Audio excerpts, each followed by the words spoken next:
రెండో వారానికి ఒక ముందు ఇమీడియట్గా ఒక షార్ట్ టర్మ్ మెషర్స్ ఏం తీసుకోగలం, దాని మీద ఒక రిలీఫ్ మెషర్స్ ఏం తీసుకోవాలి ఒకసారి మాట్లాడదాం. అదొకటి డిసెంబర్ 2nd వీక్లో ఒకసారి ఉందాం. మీకు ఎందుకంటే నేను ఏదైనా వరాలు నీకు టకటకమైన వరాలు ఇచ్చేయడానికి నేను ముఖ్యమంత్రి గారి స్థానంలో నేను లేదు, ముఖ్యమంత్రి గారిని నేను అడగాలి. ఎందుకంటే నేను కూర్చోబెట్టి బడ్జెట్ నా దగ్గర ఉండదు. ఏమండి నేను దాని గురించి మాట్లాడంటే నేను ఎందుకు చెప్తాను అంటే ఫైనాన్స్ ఇవన్నీ ముఖ్యమంత్రి గారి చేతిలో ఉంటాయి.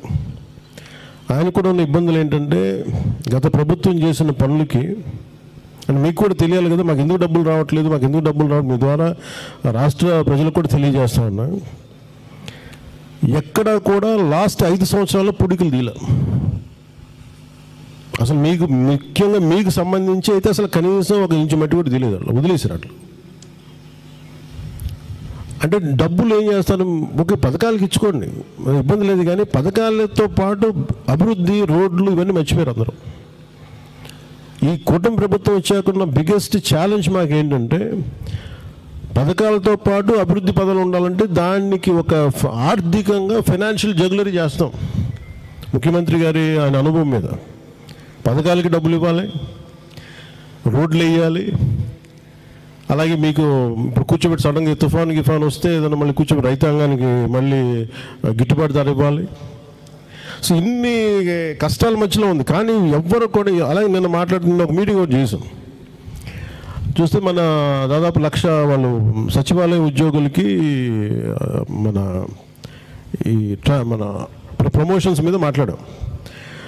ఎక్కడా కూడా వాళ్ళకి ఉద్యోగానికి సంబంధించిన ఏ సర్వీస్ రూల్స్ పాటించకుండా చేసేసారు.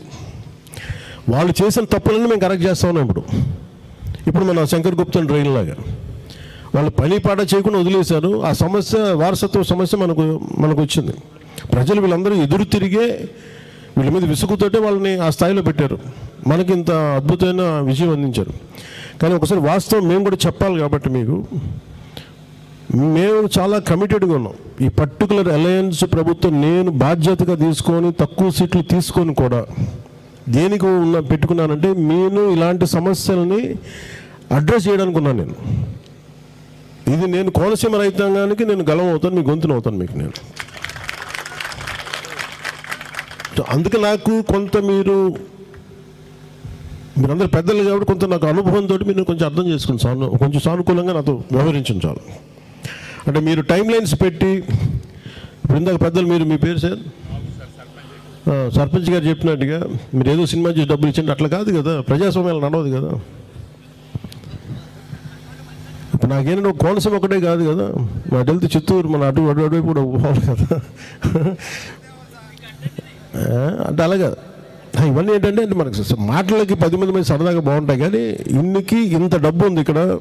డబ్బుని అడ్డగోలుగా ఒక పథకం లేకుండా ఏం లేకుండా ఖర్చు పెట్టేశారు వాళ్ళు. ఇప్పుడు మనం తిరిగి ఒక ఆర్థిక వ్యవస్థని గాలిలో పెడుతున్నాం. ఈరోజు కలెక్టర్ గారితో మాట్లాడుతుంటే ఎంటైర్ కోనసీమ ఈస్ట్ గోదావరికి దాదాపు 3,000 నుంచి 4,000 కోట్లు డ్రైన్ల ఆధునీకరణకి కావాలి. ఈ డబ్బు ఎక్కడి నుంచి తేవాలంటే ఎవరి దగ్గర సమాధానం